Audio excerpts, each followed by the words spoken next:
Hi folks, Canadian Prepper here. So today on the channel we have Dr. Arthur T. Bradley, who is a NASA engineer. He's also an expert on electromagnetic pulse and has written several books, both fiction and non-fiction, that broach a wide variety of preparedness topics. This is going to be the first of a three-part series, and if you want more information, I'll post a link to his website, his YouTube channel, and some links for some of his books in the comment section below. Alright, so without further ado, let's get to it.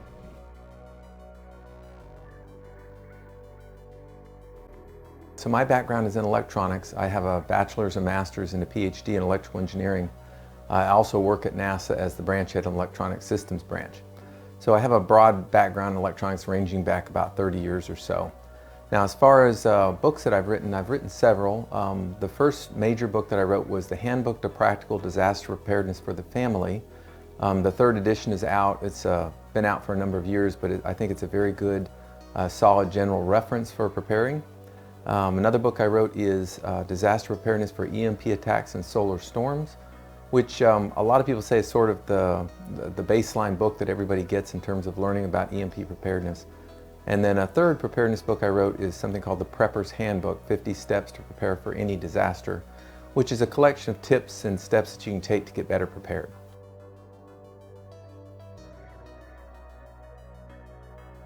Well, so my interest in getting better prepared really started in 2001 with the 9/11 attacks.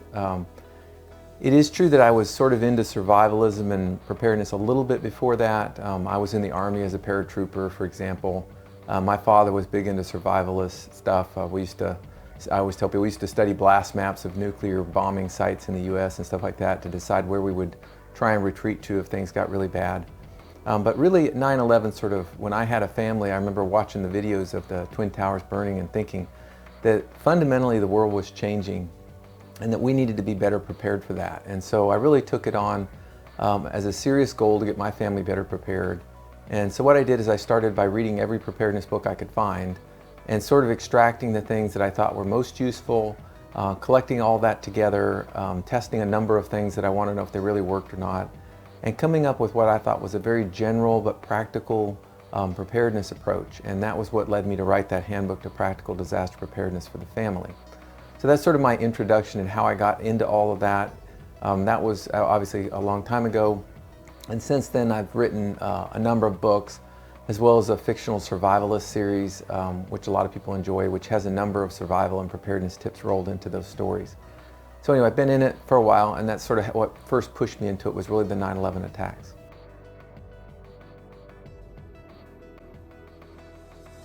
My particular list of things I'm most worried about certainly include an EMP attack. It's a very asymmetrical attack, which we can talk about, which really gives your enemy a lot of leverage over you for a minimal investment. Also on my list would be a pandemic. I think a pandemic is going to happen in my lifetime. That will very likely kill a large number of people on the planet. So that's certainly on my list as well. And a third one would probably be cyber terrorism. Our world's just so interconnected now, and so many players are out there looking for ways to disturb our infrastructures that I think cyber terrorism is all but a certainty. So those are the things on my list. And any one of those could lead to, fundamentally what gets you is the breakdown of all of your support infrastructures in your country. The loss of electricity and food distribution and water purification and so forth and so on. And I think any one of those could lead to that, which would really cause a lot of hardship on our citizens.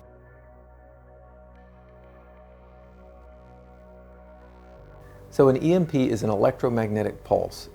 It was discovered at least back as far as the 60s, maybe before that, but they did some wide-scale nuclear testing back in the 60s. There's some experiments called Starfish Prime. But there were a number of, the Russians also did some tests as well, including one over one of their cities.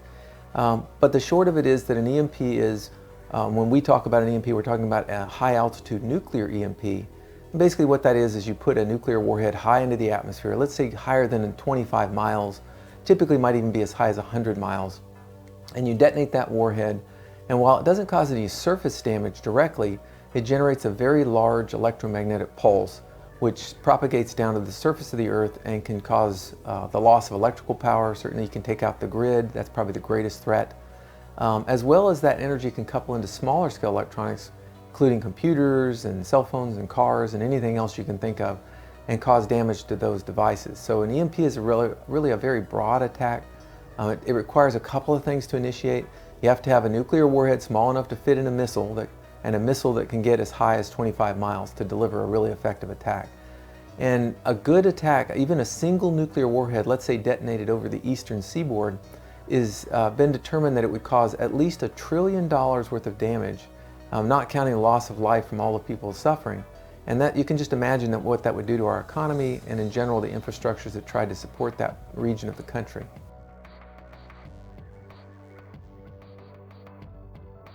Well, I think an EMP is certainly a credible threat.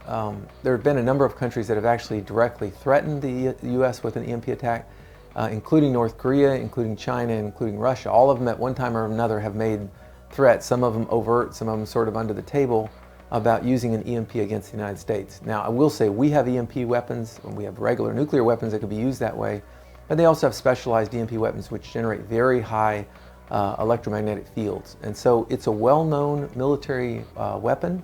It's a tool that could be used to disable infrastructures in a country. I think it's a very effective weapon for what you're really using. You're talking about a single warhead or two, could do very wide-scale damage to a nation, could certainly cause a lot of chaos and a lot of panic.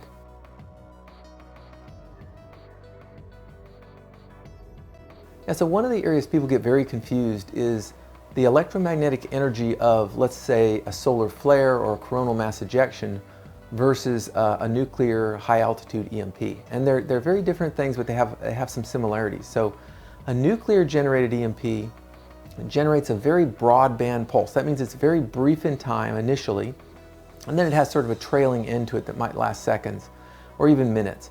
But the initial part of it is very, very fast. And because it's very, very fast, that generates an impulse spread out in frequency. It has content in a very broad frequency range. And what that means is it can couple into long conductors like power lines or buried conductors, but that brief energy can also couple into very small scale electronics like computers or cars, things like that, of that magnitude. And so a nuclear generated EMP really is a threat to all electronics, small and large alike. The biggest threat is certainly to the power grid, but it could affect many other things in your household, at your work, wherever anything electronic has the possibility of being disturbed. Some things more than others, certainly in terms of susceptibility. Now, solar events, like a solar coronal mass ejection, they have their own disturbances they cause. They can certainly affect radio transmissions. They can cause dangers to people at very high altitudes, let's say astronauts. But their primary threat to the Earth is they have a low frequency content that couples into long conductors, such as our transmission lines on our power grid. And so they can take out the power grid just like a nuclear EMP could. What's different about solar events is they don't have that very quick, brief pulse that would couple into small scale electronics. So what that means is that solar events won't take out your car or your computers or anything that's freestanding, that's not connected to the grid. The energy is just not fast enough to couple into those electronics. So the primary threat from solar events is really to the grid. And again, if you take the grid down, lots of infrastructure start to collapse pretty quickly. So it is a serious threat, but they're different because the nuclear generated EMP has sort of two aspects to it, high frequency and low frequency, and solar events really just have the low frequency component.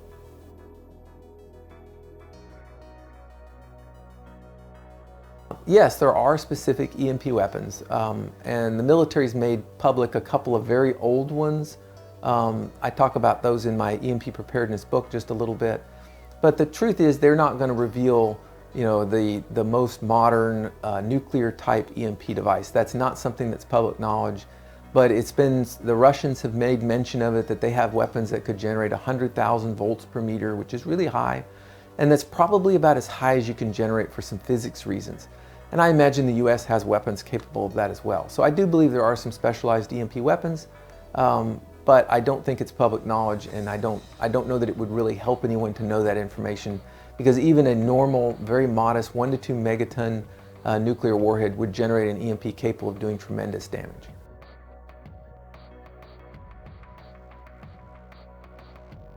Well, so the Carrington event happened back in 1859. It was a solar coronal mass ejection, and it took, I think a couple of days to reach the Earth. And basically what it is, it coupled a large amount of low frequency energy into long conductors. And so it coupled into the telegraph wires at the time, caused some fires, certainly caused some disruptions. And so the question is, could it happen again? It absolutely will happen again. They happen about every 100 years to the Earth, and we're past due. 1859, this is 2019, so we're past due. We've been narrowly missed by a couple of very significant coronal mass ejections in the last decade or so. So it's inevitable, it's going to happen. Now the effects of such an event, nobody knows for sure. It certainly will disturb the power grid. Whether it will permanently damage our grid, nobody's really certain because we haven't experienced it before. Would it be global? It wouldn't be global in the sense that that energy won't couple globally into everybody's power lines, because it's really the side of the Earth that's facing the sun and gets that electromagnetic energy that would be affected.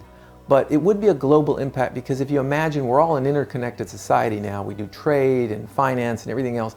And if you took out the electricity or the electrical grid of any major country, it's going to ripple all around the world, and you're going to feel those effects. It's just not a direct effect.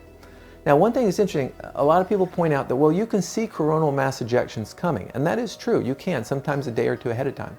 And we have satellites that monitor the sun all the time, 24/7.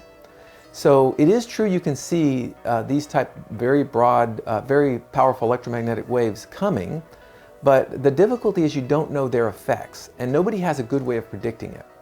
And so I spoke with some experts on the sun, and what they said was that you really wouldn't know the effect at the Earth, how much perturbation it would cause, let's say, to the power lines, perhaps until the hour that it was occurring. And by then it would be too late to shut down the grid in any organized fashion. So it's a difficult problem to solve unless you're very conservative and you say, okay, we see a particular threat coming, we're going to shut down just in case, or we're going to go into some kind of protected mode. And we don't currently do that, as to my understanding. Right? So that's kind of an answer in terms of how a Carrington event might affect us and what its global, how it might affect us globally.